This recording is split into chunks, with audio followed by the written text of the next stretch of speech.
Direct News TV. May 28, 2023. Ukraine claims Russia is plotting a provocation at a nuclear plant, but offers no evidence.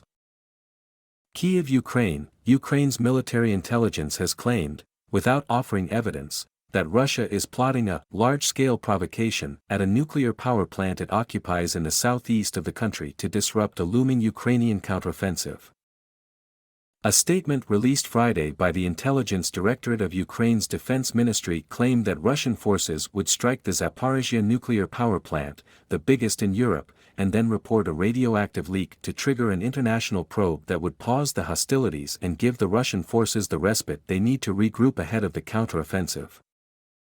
To make that happen, Russia disrupted the rotation of personnel of the permanent monitoring mission of the UN's International Atomic Energy Agency that was scheduled for Saturday, the statement said. It didn't offer evidence to back up any of the claims. The IAEA said in an emailed response to the AP that it did not have any immediate comment on the allegations, and Russian officials did not immediately comment on the Ukrainian claims. The White House said it is watching the situation closely and has seen no indication that radioactive material has been leaked. The claim mirrors similar statements Moscow regularly makes, alleging without evidence that Kyiv is plotting provocations involving various dangerous weapons or substances in order to then accuse Russia of war crimes.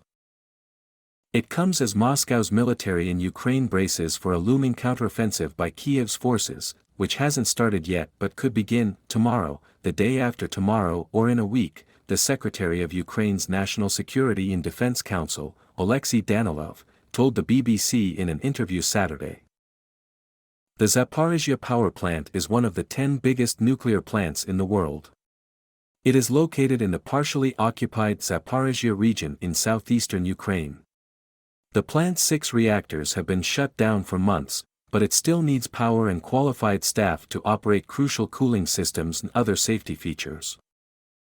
Fighting near it repeatedly disrupted power supplies and has fueled fears of a potential catastrophe like the one at Chernobyl, in northern Ukraine, where a reactor exploded in 1986 and spewed deadly radiation, contaminating a vast area in the world's worst nuclear disaster. In other developments, Ukraine's national police said a 60-year-old man was killed Saturday evening by Russian shelling in the city of Kupiansk in the Kharkiv region, about 30 kilometers, 20 miles, from the Russian border. Russia on Saturday reported more attacks on its territory, with drones crashing in its western regions and areas on the border with Ukraine coming under shelling. 2 drones attacked an administrative building of an oil company in Russia's western Pskov region that borders Belarus, Latvia and Estonia, Pskov Governor Mikhail Vedernakov reported Saturday. The building was damaged as the result of an explosion, Vedernakov said. Another drone went down in the Tver region about 150 kilometers, 90 miles, north of Moscow, local authorities said.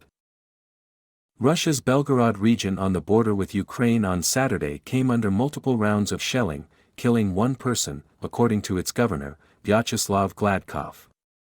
In the neighboring Kursk region, which also borders Ukraine, 1 person was killed by cross-border mortar fire, its governor Roman Starovoyt said. The British military said Saturday that Russia's private military force, Wagner, is withdrawing from areas around the eastern city of Bakhmut that Moscow claims to have captured earlier this month. Wagner chief Yevgeny Prigozhin earlier this week announced the pullout, saying Wagner would hand control over the ruined city over to the Russian military. Some were skeptical, however.